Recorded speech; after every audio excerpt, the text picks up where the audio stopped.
हड़प्पा सभ्यता का कौन सा स्थल भारत में नहीं था? तो दोस्तों ये था बालाकोट।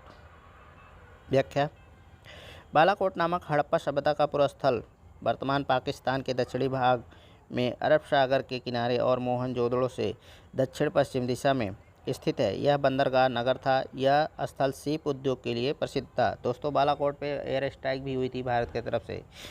सिंधु घाटी सभ्यता की पहचान निम्न में से है। तो दोस्तों क्या है? शहर योजना प्रणाली मेन चीज़।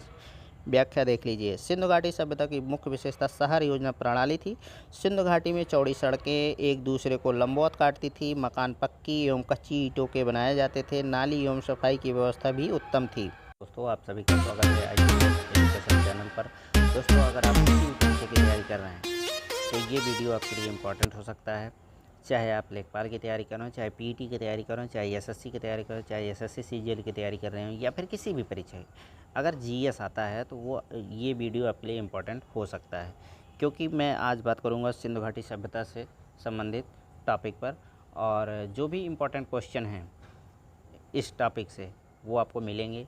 और सबसे बड़ी बात कि इस टॉपिक में जितने भी क्वेश्चन हैं वो किसी न किसी परीक्षा में ज़रूर पूछे गए हैं। तो आप लोग अगर पहले से ही तैयारी कर रहे हैं तो ये आपको आंकने का मौका देगा, अपने आप को जांचने परखने का मौका देगा कि आप कितनी तैयार हैं किसी भी परीक्षा के लिए। और जो अभी अभी शुरुआत किए हैं तैयारी करने के लिए तो उनके लिए ये नॉलेजेबल वीडियो हो सकता है, और वो अपनी शुरुआत कर सकते हैं। इस वीडियो के माध्यम से अपनी तैयारी को मजबूत कर सकते हैं, शुरुआत कर सकते हैं। तो चलिए ज़्यादा समय नहीं गंवाएंगे और वीडियो को शुरू करते हैं। पहला क्वेश्चन, पूरा पाषाण काल में आदि मानव के मनोरंजन का साधन क्या था? तो दोस्तों साधन था शिकार। पूरा पाषाण काल में आदि मानव के मनोरंजन का साधन शिकार था। वह मुख्यतः शिकार पर ही निर्भर था। उनका भोजन मांस या कंदमूल फल हुआ करता था। अगला क्वेश्चन, नव पाषाण काल के लोगों द्वारा पाला गया प्रथम पशु कौन था? तो ये था भेड़। व्याख्या देखेंगे। पशुओं के पालतूकरण के मानव प्रयास मध्य पाषाण काल से ही प्रारंभ हो चुके थे। मानव ने सर्वप्रथम किस पशु को पालतू बनाया? यह था कुत्ता। ठीक है, लेकिन इस क्वेश्चन के अनुसार भेड़ है। कैसे है? कुत्ते को प्रायः 1500 ईसा पूर्व में पूर्व एशिया में मानव द्वारा घरों में पाला गया। भेड़ दूसरा पशु था जिसे मानव ने पालतू पशु के रूप में अपनाया। ऐसी मान्यता है कि 11,000 ईसा पूर्व से 9,000 ईसा पूर्व के मध्य दक्षिण पश्चिम एशिया में भेड़ पालतू पशु के रूप में विकसित की गई। चूँकि लगभग यही काल नवपाषाण काल का है, इस प्रश्न का उत्तर भेड़ होगा। अब आप समझ गए होंगे कि इस प्रश्न का उत्तर भेड़ क्यों है, क्योंकि आप सभी जानते हैं कि प्रथम पालतू जानवर कुत्ता ही था। तो आगे देख लेते हैं व्याख्या। सूअर जो है 9,000 ईसा पूर्व से पाला जा रहा है। बकरी और गाय 8,000 ईसा पूर्व से पाली जा रही। बिल्ली 7500 ईसा पूर्व से पाली जा रही। मुर्गी 6,000 ईसा पूर्व से पाली जा रही है। घोड़ा तथा गधा और अन्य पशु जो हैं वो 4,000 ईसा पूर्व से पाले जा रहे हैं। सबसे पहले कौन सा हड़प्पा कालीन स्थल खोजा गया था? तो दोस्तों ये खोजा गया था हड़प्पा। सबसे पहले वर्ष 1921 में दयाराम साहनी।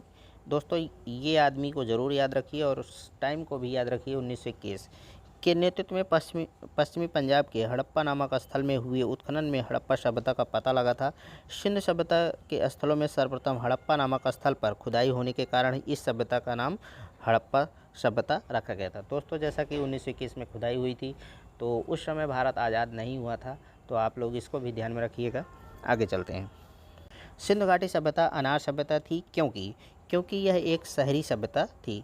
आप लोग इसको दिमाग में बैठा लीजिए कि सिंधु घाटी सभ्यता बहुत ही विकसित थी उस समय, और ये शहरी सभ्यता थी। अनार्यों का संबंध शहरी सभ्यता से रहा है, जबकि आर्यों का संबंध केवल ग्रामीण सभ्यता से रहा है। अतः स्पष्ट है कि सिंधु सभ्यता का शहरी सभ्यता होना इस सभ्यता के अनार्य सभ्यता होने का सर्वाधिक पुष्ट प्रमाण है। अगला प्रश्न, हड़प्पा की सभ्यता निम्नलिखित से संबंधित है।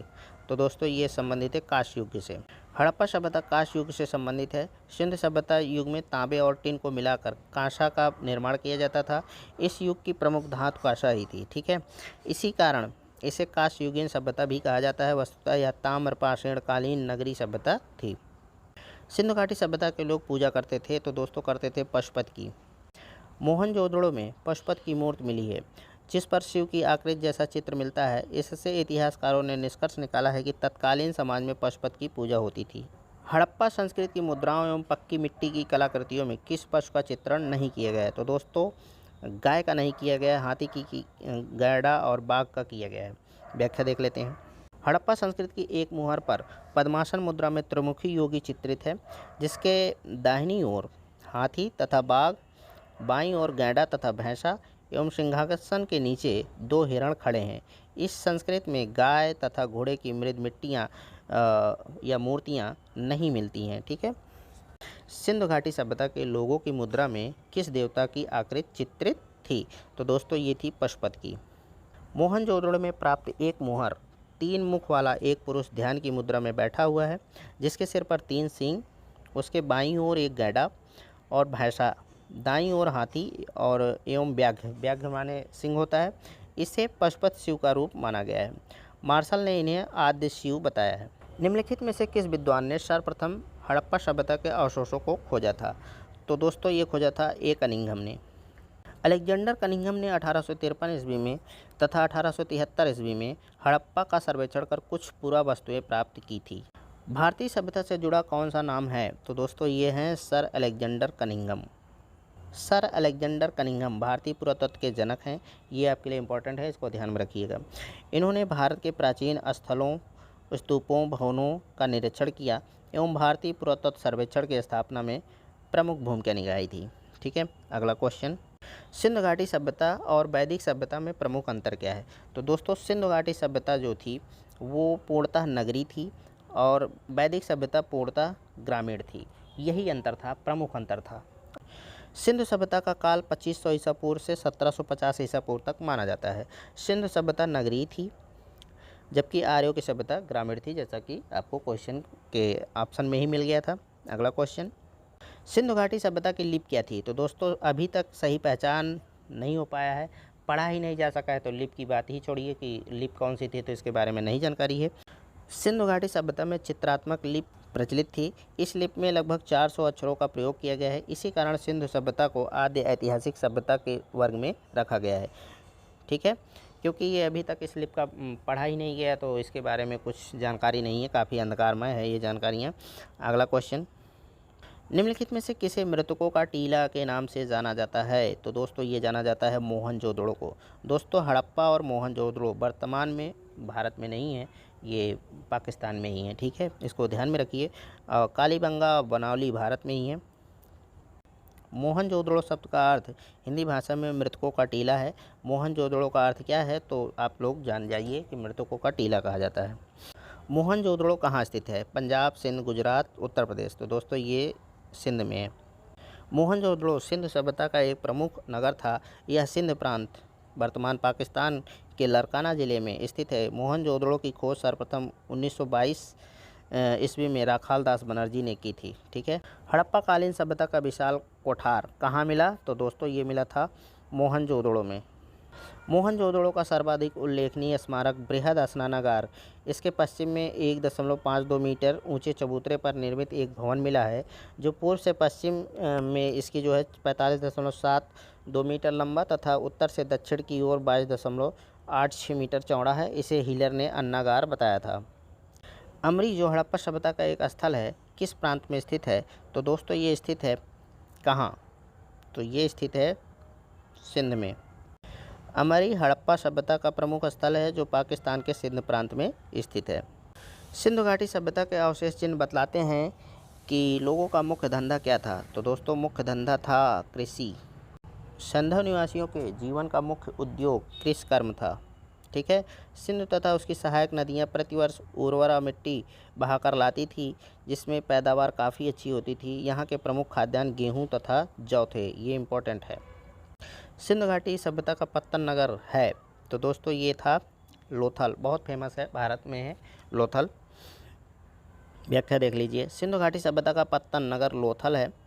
यह गुजरात के अहमदानगर जिले में भोगवा नदी के किनारे स्थित है। इसके पूर्वी भाग में एक गोदी बंदरगाह के साक्ष्य मिले हैं। इस स्थल की खोज SR राव ने की थी। तो इसमें जितनी भी लाइन हमने बताया है सब इम्पोर्टेंट है, इसको आप लोग बढ़िया से पढ़िएगा।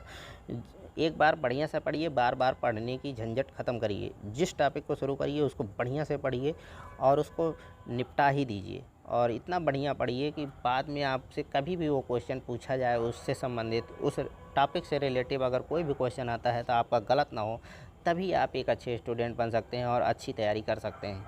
तो चलिए आगे चलते हैं। निम्नलिखित में से कौन सा स्थल भारत में नहीं है? तो दोस्तों ये नहीं है, कौन सा? हड़प्पा और मोहनजोदड़ो दोनों पाकिस्तान में ही हैं। ठीक है, व्याख्या देख लेते हैं। हड़प्पा पुरस्थल पाकिस्तान के पंजाब प्रांत में मोंटगोमरी जिले में आधुनिक साहिवाल रावी नदी के बाएं तट पर स्थित है। हड़प्पा क्षेत्रफल की दृष्टि से सिंधु सभ्यता का दूसरा सबसे बड़ा स्थल है। दोस्तों अगर आपको वीडियो पसंद आ रहा है तो शेयर भी कर दीजिएगा और लाइक करिए, ज़रूर करिए। और अगर आप नए हैं चैनल पर तो चैनल को सब्सक्राइब भी कर लीजिए। अगर आपको ये चैनल आपको काम का लगता है, अगर ये वीडियो आपको काम का लगता है तो बिना सब्सक्राइब करिए मत जाइएगा। ठीक है, आगे। इनमें से कौन एक हड़प्पा सभ्यता की पूर्वी सीमा का निर्धारण करता है? तो दोस्तों ये करता है आलमगीरपुर। व्याख्या देख लेते हैं। हड़प्पा सभ्यता की पूर्वी सीमा का निर्धारण आलमगीरपुर उत्तर प्रदेश में है। सिंधु सभ्यता का पश्चिमी पुरास्थल सुतकांगेडोर है जो बलूचिस्तान पाकिस्तान में है।